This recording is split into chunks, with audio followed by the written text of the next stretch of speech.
महाराज, शोक थांबवा महाराज, स्वतःला सावरा. कसं सावरावं भाळूजी बाबा?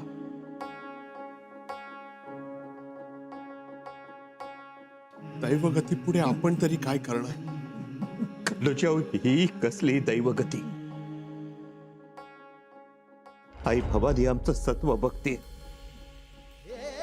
का सोन्यासारख्या आमच्या माणसांना एका पाठोपाठ एक घेऊन जाते. उठ बहिर्जी काका, उठा. आमच्यासाठी उठा, या स्वराज्यासाठी उठा. घोडा दौडवीत या, भाला फेकत या, पण या शत्रूला होलकावणी देत या, गनिमांना गुंगारा देत या. खबरा उधळत या, खबरांचा डंका पिटत या, वार्तांचा गुलाल उधळत या. पण या बहिर्जी काका, या. तुम्ही आजारी होतात असं समजलं.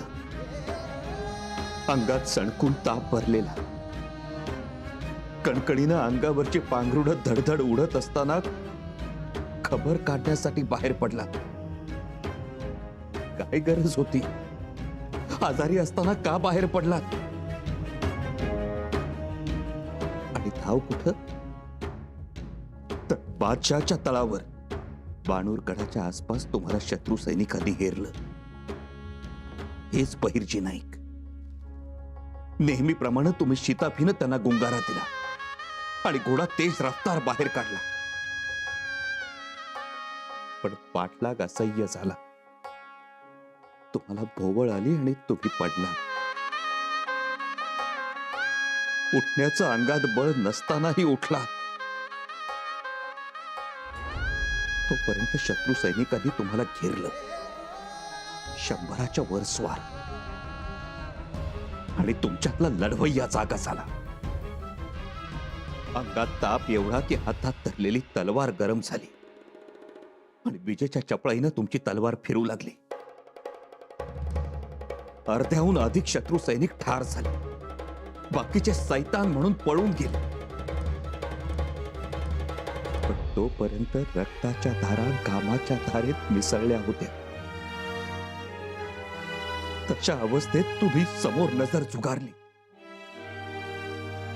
बाणूरगड दिसत होता. मरायचं तर राजांच्या गडावर मरायचं, राजांच्या मांडीवर मरायचं. तशा अवस्थेत तुम्ही गड चढून वर गेला. समोर शिवाचं मंदिर होतं. त्याच्या दारात गेलात आणि प्राण सोडलात.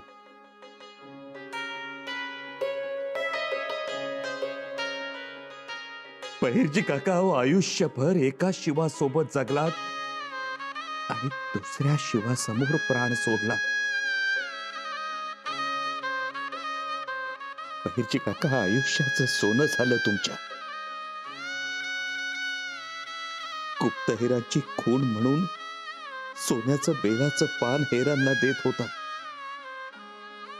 आणि स्वतःच बेलाचं पान होऊन शिवपिंडीवर स्वतःला वाहून घेतलं. बहिर्जी काका, हे स्वराज्य तुम्हाला कधीही विसरणार नाही. सतत 12 महिने 18 काळ तुम्ही धावत राहिला. दिवा नाही, दिवटी नाही, पोत नाही, टेंबा नाही. अंधारालाच दोस्त बनवलं, काट्या कुट्यांना यार बनवलं, संकटांशी सलगी केली. मरणाला कवटाळत होतात, पण खबर मात्र अलगत काढत होता आणि ती नित्य नेमानं महाराजांपर्यंत पोहोचवत होतात. आज रायगड, उद्या नाशिक, परवा औरंगाबाद, कधी सुरत, कधी आग्रा, कधी जंजिरा, कधी कर्नाटक, कधी बेगमांचे महाल तर कधी बादशाहचे जनानखाने.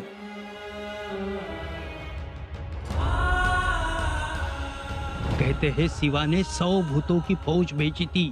15 तरह के भूत है उसके पास और हर एक की अलग अलग टोली है उसकी.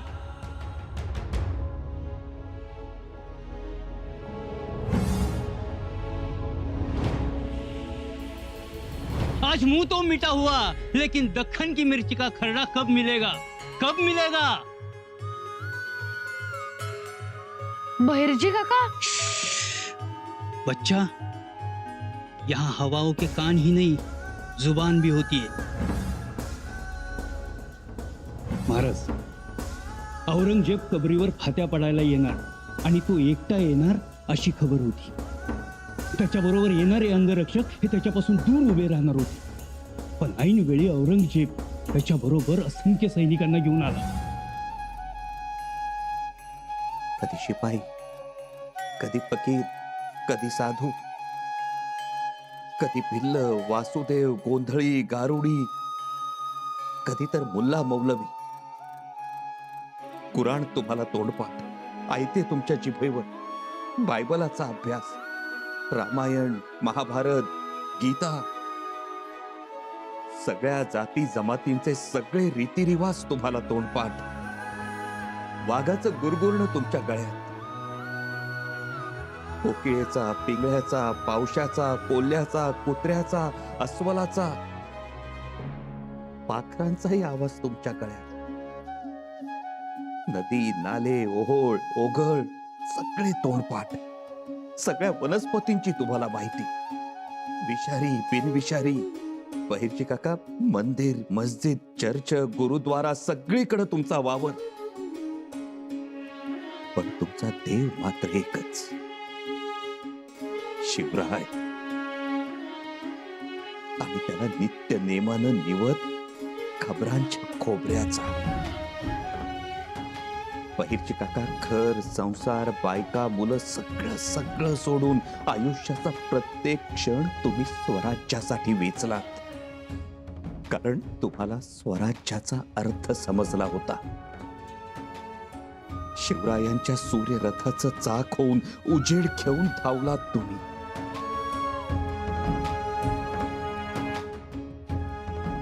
तुम्हाला आमचं वंदन.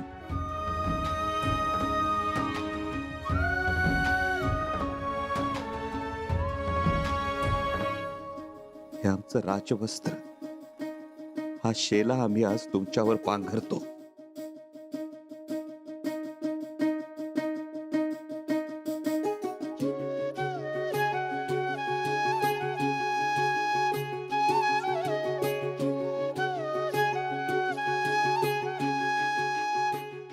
ही कवड्यांची माळ आज आम्ही तुमच्या शेजारी ठेवतो.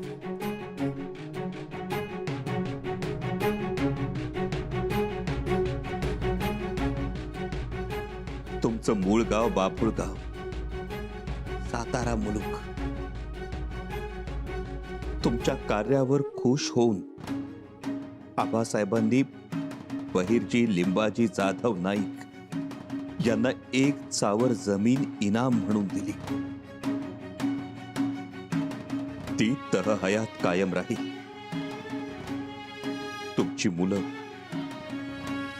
बाबाजी, सयाजी, शेखोजी, उदाजी, देवजी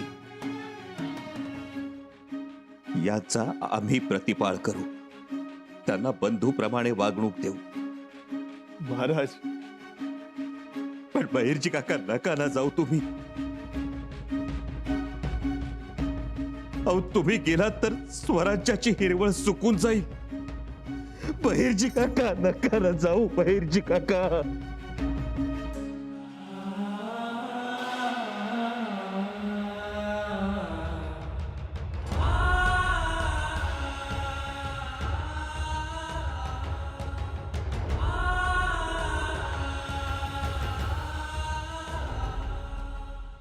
या अल्लाह, या परवरदिगार. अब्बूजान, इसे कहते हैं किस्मत. किस्मत. अभी तो वाकई ऐसा लगता है कि जिस हक की हम तलाश कर रहे थे, बहुत जल्द हम उस तक पहुंच जाएंगे. हम कुछ समझे नहीं अब्बूजान.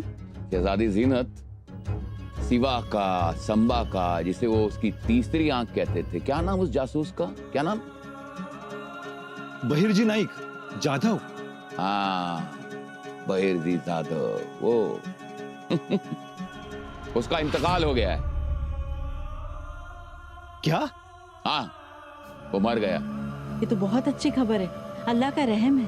इसके जरिए रायगढ़ से बाहर कदम ना निकाल के भी बाहर की दुनिया के बारे में सब कुछ मालूमात हो। संभा की वो आंख, वो तीसरी आंख, अब वो हमेशा हमेशा के लिए बंद हो गई है। सुभान अल्लाह, सुभान अल्लाह।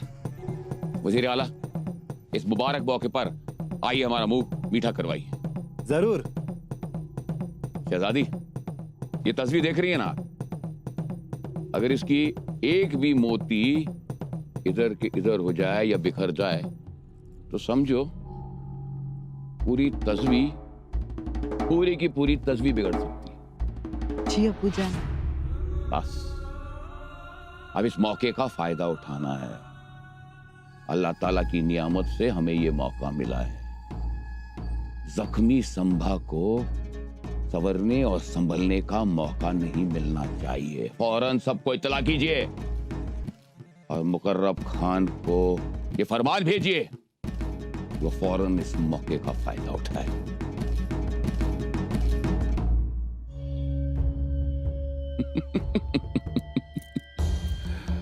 या अल्लाह, रहम रहम रहम।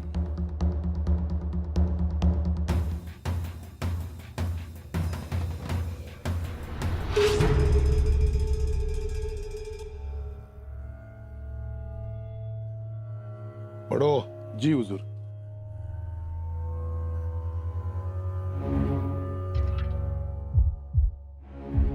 आलमगीर लिखते हैं, संभा का एतबार तकाबिल सबसे बड़ा जासूस बहिरजी नायक मर चुका है।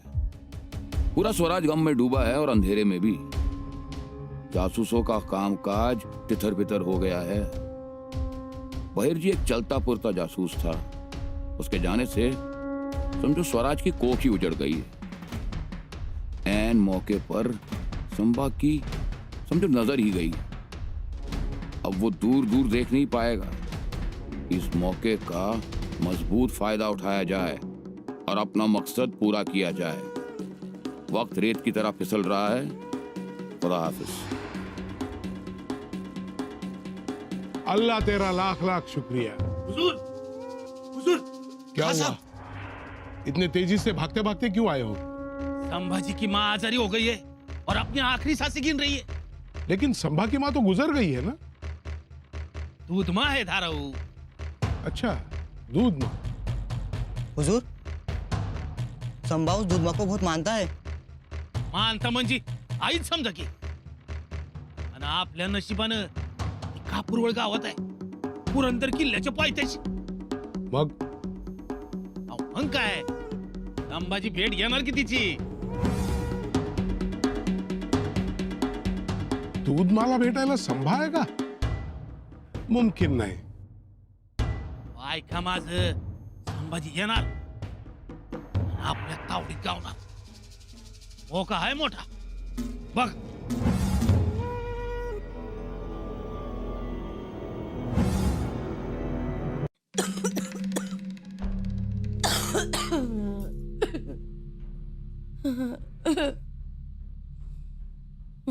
आत्याबाई, थोडं दूध पिऊन घ्या. अहो, तेवढाच थोडा पोटाला आधार. काहीच खायचं नाही असं कसं?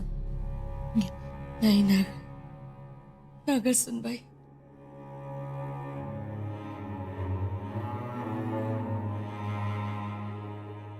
आत्याबाई, मग काय पाहिजे?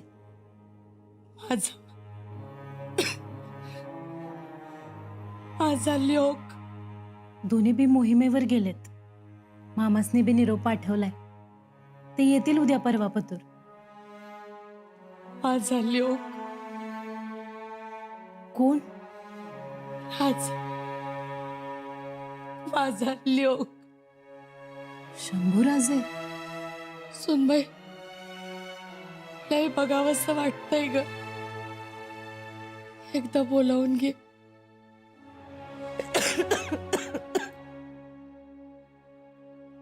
निरोप धाड. एकदा डोळे भरून बघू देत. एकदा शेवटची गाठभेट होऊ दे.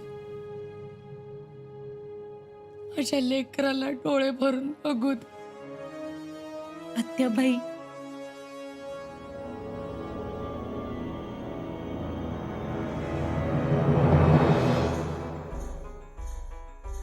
महाराज, आपण जाऊ नये, उगाच धावपळ करू नये. आम्ही धारात त्याला पाचाडला आणण्याची व्यवस्था करतो, परंतु आपण जाऊ नये हेच सांगणार आहात ना? हो. पण आम्हाला अगोदरच समजलं, आणि तसंही तुम्हाला जे म्हणायचं असतं ते आम्हाला अगोदरच समजतं येसू. तुम्हाला हसू येतंय, पण आम्हाला काळजी वाटत राहते. आपलं स्वराज्य, आपली माणसं आहेत, का काळजी करता? स्वराज्य आपलं आहे, परंतु त्यात फितुरीचं पीक आलंय.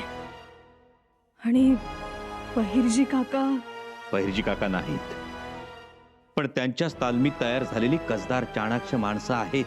आहे, परंतु त्यांचा जो वचक होता, शिवाय खबर पारखून ती तुमच्यापर्यंत पोहोचवण्याचं कसब तुर्तास तरी इतर कोणाकडेही नाही राजे.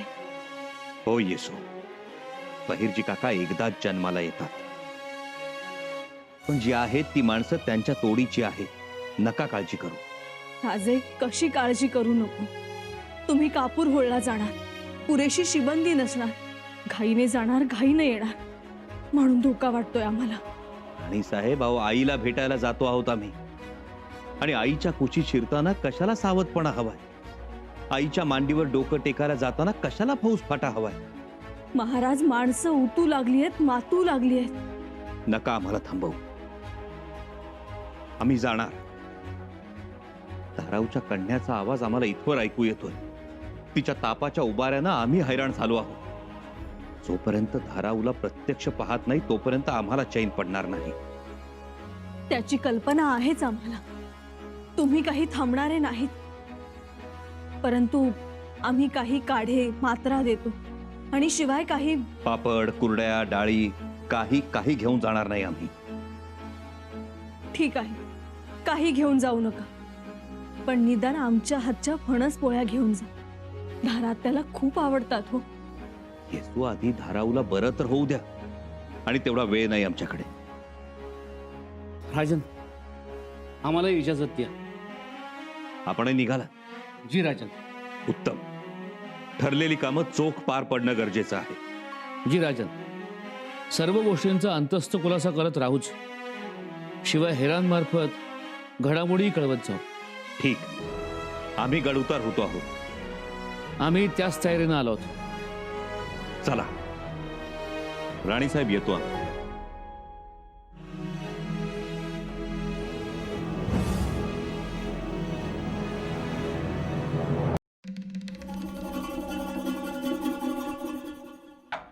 हुजूर, हुजूर, संभाजी निकला. कहा?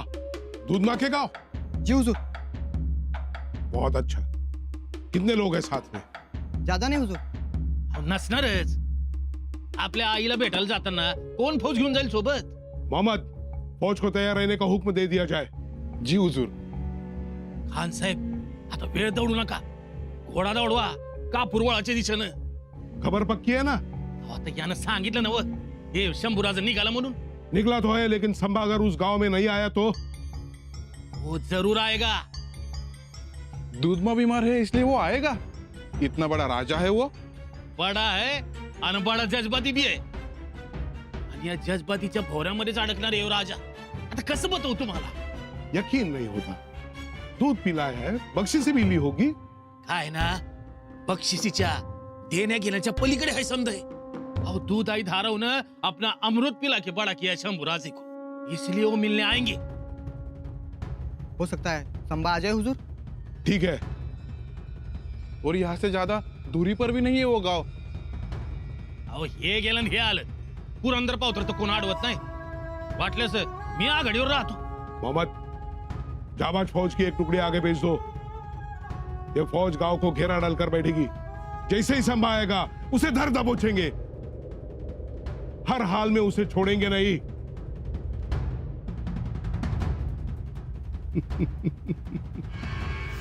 इंशाअल्लाह.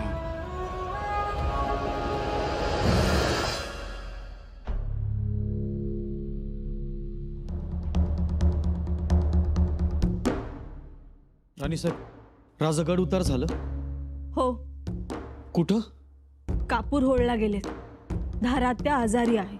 राणीसाहेब, औरंगजेबाचा सरदार मुकर्रब खानाच्या हालचाली आसपास दिसून आल्यात.